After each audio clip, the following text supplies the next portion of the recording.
Welcome to Inspire Me with Jay. This is a podcast to inspire, uplift, show forth the love of God, and help usher in the spiritual awakening. Welcome to Inspire Me with Jay. I'm your host, Jay Spillers, author and teacher. I wanted to talk about a couple things today. I'm going to talk about a breathing technique in meditation, and then we'll talk about, is there any good in religion? So let's talk about tidal breathing. That's this unique method of breathing that I was thinking about this morning. I've kind of practiced it before. Past few mornings, I've been waking up and you're kind of laying there in bed anyway, half awake. So I decided to go ahead and meditate. I do my normal meditation in the afternoon. That's when I seem to get the most benefit. But you can still do like a morning meditation and get kind of like a pick me up to get you through the morning. So that's what I was doing. And, obviously, one of the key tenets of meditation that most meditation teachers teach is to notice your breathing, breathing in, breathing out. And as it goes into your nose and it flows out either your nose or your mouth, you just notice the sensation and the breathing. And there's a lot of related things with it. You can notice the breath itself going in and out. There's also called deep belly breathing, where you just basically notice your stomach rising and falling and rising and falling. Another area you can sort of notice is the deep relaxation you get after you do breathing for a while in your heart and chest area. So you've got your stomach, your heart, and your nose and mouth where you're breathing in, that you can all notice as part of the breathing technique in meditation. Well, what if you can take it one step further to where you're incorporating all three? You're noticing the breath going in, noticing it going out, noticing your belly, the deep breathing in your belly, and regular breathing, shallow breathing too. And the breathing that's kind of in your chest, relaxing your chest. But then you add sort of another element to it. It's kind of what I was looking at this morning. And I called it tidal breathing. Because sometimes it's kind of odd, is that in meditation itself, I get creative ideas or ways of looking at meditation. So sometimes I'll be meditating and I'll get ideas about meditation and what to teach or what to say. So this one was called tidal breathing. And yes, it's basically adding a new element to the breathing that you're doing, noticing another element to it. It's a visualization. And you can do it on both the initial deep breaths, and then you can do it on the more relaxed breaths as you go through the meditation. Because generally what I teach is take a few deep breaths when you first start, 5 to 10, breathe in through the nose, hold for a few seconds, usually about 8, exhale through the mouth. And you do that initially when you start meditating, and then you just breathe normally through your nose for the rest of it. And usually the normal breathing starts to go very shallow, slow. So what this tidal breathing is with it is, as you breathe in, you visualize yourself like the tide. The inhale breath is like the tide receding from the shore, going back into the ocean. And then the exhale is basically the rolling into the shoreline. So on the deep breaths, I think of it like high tide, because you're breathing more aggressively, you might say, or deeply. So That's the high tide. But then when you start to breathe normally, just through your nose, very relaxed, that's sort of like the low tide where the tide moves back out more towards the water and less towards the shoreline. That's low tide breathing. So you can do it sitting down or lying down. It's it's a bit easier to notice your stomach rising and falling in a lying down position, but you can do it sitting. So basically, let's do like the deep breathing for a minute. Breathe in deeply. And as you breathe in deeply, your stomach inhales and sucks in. That's basically like the high tide water receding back into the ocean. And then you exhale, and your stomach pushes out. That's basically the rolling in of the water to the shoreline. It's crashing into the shoreline. And all along, you have your eyes closed, visualizing yourself like the tide or like the tidal water moving over you, going in and out as you're breathing. So let's do one more. Close your eyes. Let's breathe in deeply. Your chest is probably tightening. Your stomach is sucking in. The tide water is receding. Exhale. Tide water is rolling over the shoreline now. That's your high tide. And then when you just start to breathe normally, you still notice your breath in and out, and you can notice how your stomach feels, how your chest is feeling. This is more of low tide. You're sort of more out in the ocean, less on the shoreline. So just breathe normally for a few seconds. Close your eyes, breathe through your nose. Breathe very calmly. It's almost like the opposite of the deep breaths, because these are very shallow, calm breaths that you do throughout the remainder of the meditation.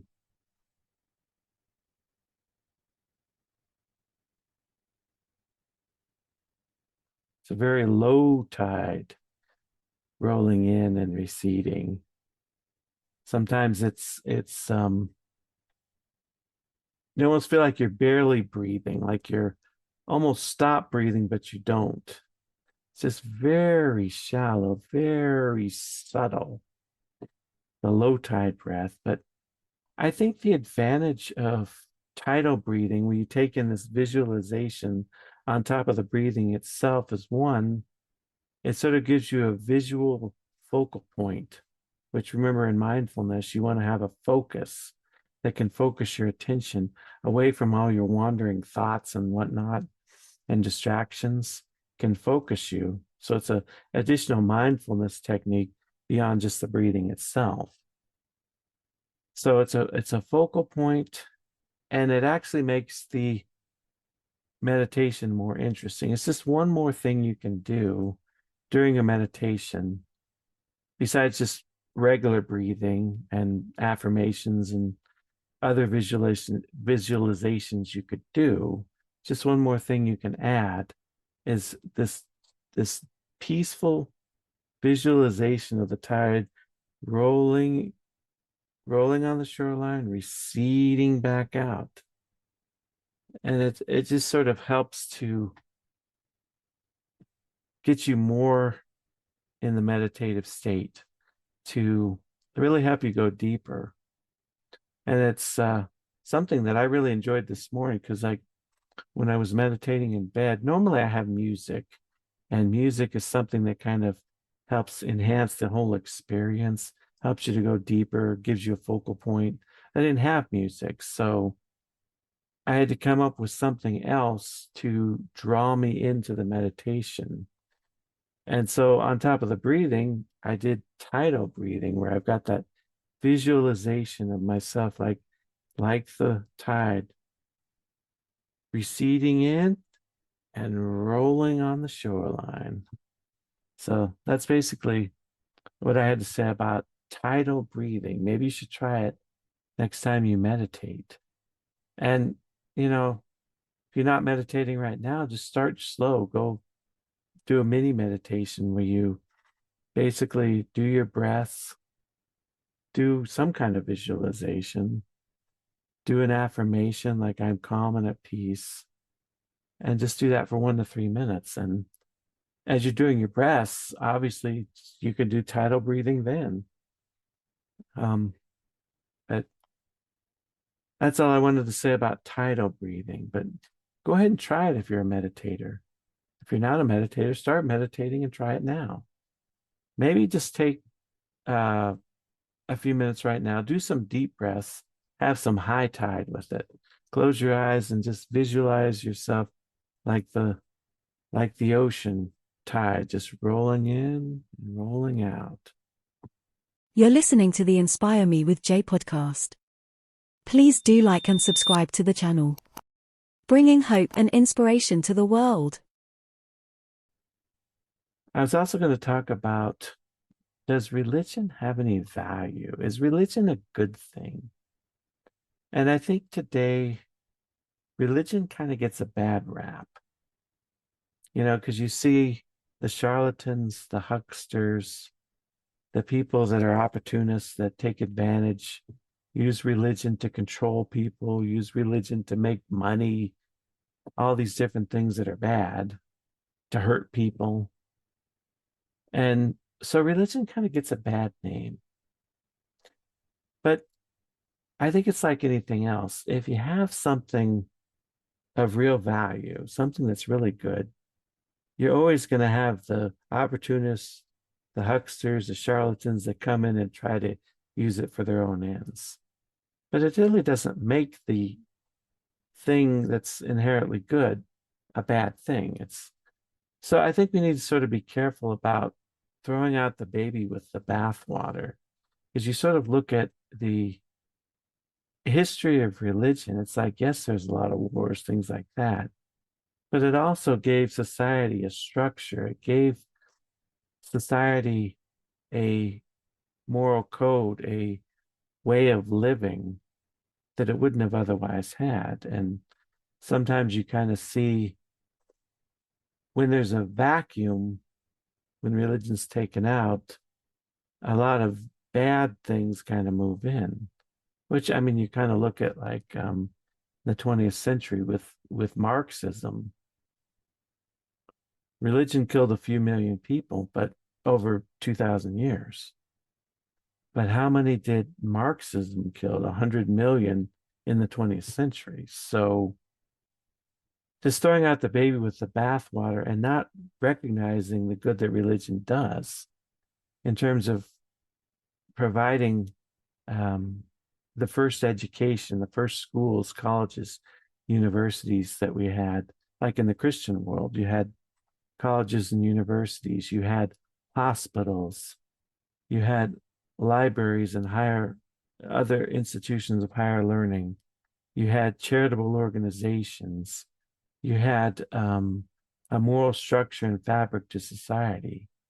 And it was kind of true in the Islamic world too, because Islam, right after its initial creation, had basically a golden age where there was a lot of science and mathematics going on and progress, rediscovery of ancient philosophies. This was going on because of the golden age of Islam. So, you can see advantages in Christianity, Islam, and other faiths, and you start to look at Judaism, the kind of uh, sense of purpose and meaning that it gives to people's lives. That a lot of people see that in the great religions, whether it's Judaism, Christianity, Islam, or Buddhism. So it can give sort of a meaning and purpose to your life. It can give you a direction. And I think that's one thing I remember.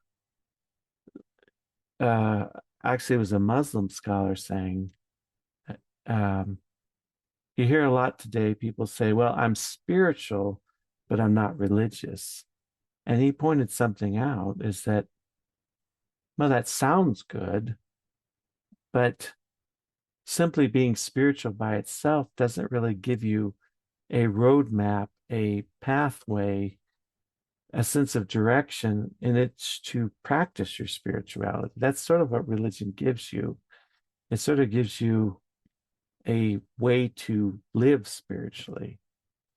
It gives you things like prayer, it gives you sacred scriptures, it gives you usually concepts of meditation, it gives you concepts of um, living your faith through helping others, so it gives you a structure that when you're just kind of spiritual, you're most of the time kind of free floating. And a lot of times that people that are spiritual, what do they really do? It's like, okay, you can sit down, have a cup of coffee, and they'll have a nice conversation with you about what they believe. But what do they really do in their life? How do they live out the spirituality?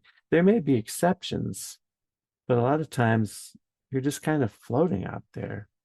And that's sort of where religion comes in and gives you a roadmap, a way of living out your spiritual path. Because that's sort of the connection between religion and spirituality is religion takes spirituality and it frames it within a cultural and personal context that makes sense to the people in the religion, that give them a way to live out um, a spiritual life. And it's hard to just sort of replicate that in a generalized, I'm spiritual. And I think the true core essence of what religion's supposed to be about is love. And religion can kind of give you a way to understand love. Like you read 1 Corinthians 13, it tells you all the things that love is and is not. You read like the fruits of the Holy Spirit, cultivating kindness and peace and joy and patience. It's like it's giving you a direction for love rather than just saying love. Let's put some flesh on it. Let's put some concrete, concrete way of living out love. What is it going to look like on the ground? And I think religion kind of gives you that. Now, when you look at the near-death experience, sort of like when the veils are all removed, it says about religion that, God allowed all the religions to come into the world because they give people something of value and meet people where they are.